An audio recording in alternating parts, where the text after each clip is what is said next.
বন্ধুগণ, আমি কবি মহিউদ্দিন চৌধুরী মাইকেল আবারও আপনাদের সামনে উপস্থিত হয়েছি একটি কবিতা পাঠ নিয়ে। আমার আজকের কবিতার নাম ধর্ম।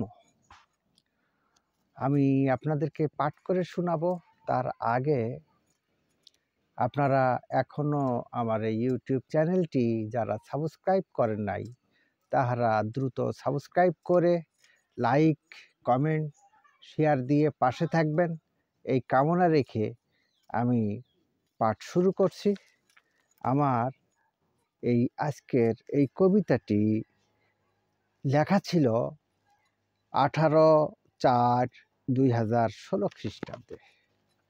আমার এই কবিতাটি আমার দ্বিতীয় কাব্যগ্রন্থ স্মৃতির স্পন্দন এর 29 ও 30 পৃষ্ঠায় লিপিবদ্ধ আছে। আমি পাঠ করছি। কোনো একটি ধর্মই মানো, কর সহৃদয়ে পরিপূর্ণ, চির শান্তিরই তরে ধর্ম।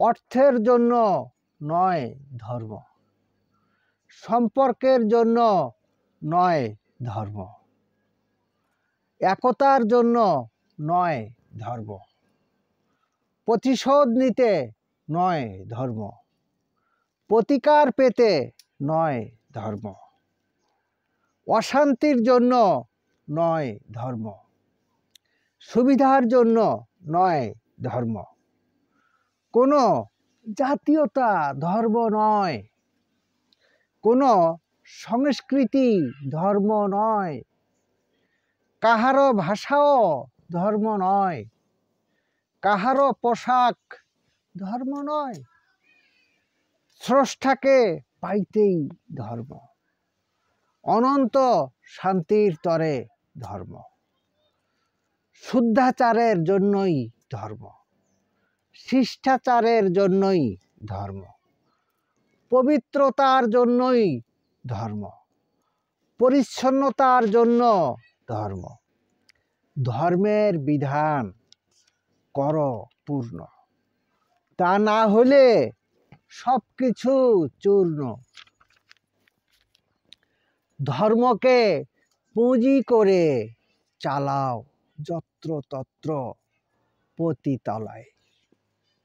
লোভ, হিংসা, চুরি, ডাকাতি, খুন, ধর্ষণ নয় মহতি, কত অনিয়ম কর বৈধ, কি হবে মন গড়া ওই সৌধ।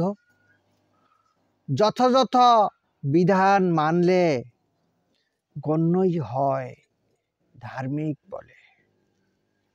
বিধান যদি না মানতে পারো, কেন ধর্মের বড়াই করো। ধর্ম যদি মন গড়া হয়, বিধান তো দরকার নয়। ক্ষমতার লক্ষ্য গুণ বড়, ধর্মীয় বিধান দ্রুত ছাড়ো, নইলে পড়বে হাত কড়া, কখনো পাবে না ছাড়া। এমন ভণ্ডামির ওই ধর্মেই সজরে কেন করো বড়াই। আমার এই কবিতাটি আজ এই পর্যন্ত। সবাইকে ধন্যবাদ।